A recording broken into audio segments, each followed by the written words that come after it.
Tonight we're learning more about a fire and building collapse in East Baltimore that killed a child who was just walking by when it happened. Terrible, terrible. It all happened around 3 o'clock right as school was getting out. ABC 2 News' Christian Schaefer is live at the scene tonight.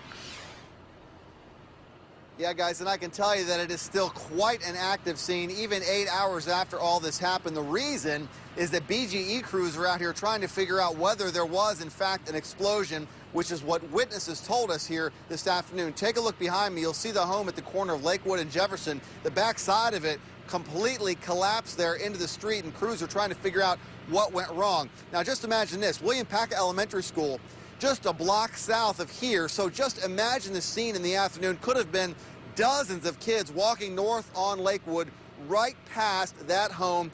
Witnesses say they heard that explosion, and then much of the building came down right on top of at least 2 of those children.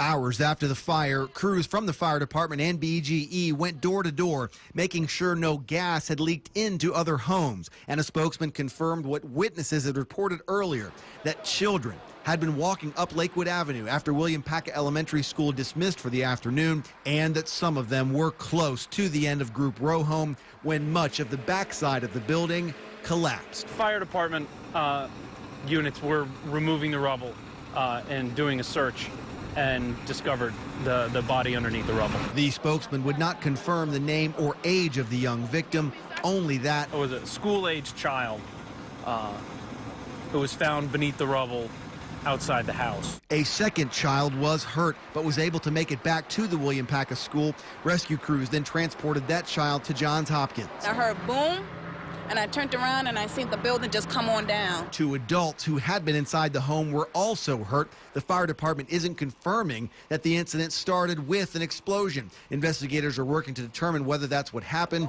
but Monique Barr believes it did, and she saw all the children who had been outside at the time. A whole bunch of men, brought men, started running down there to go pick up the bricks to get the little kid, but then the fire started blazing, so the men started moving. I think that's terrible.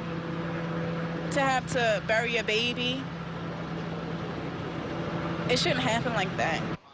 Now, William Paca is an elementary and middle school, so the victim here is quite likely to be between the ages of 5 and 13. Grief counselors are expected to be at the school tomorrow. Live in East Baltimore, Christian Schaefer, ABC 2 News.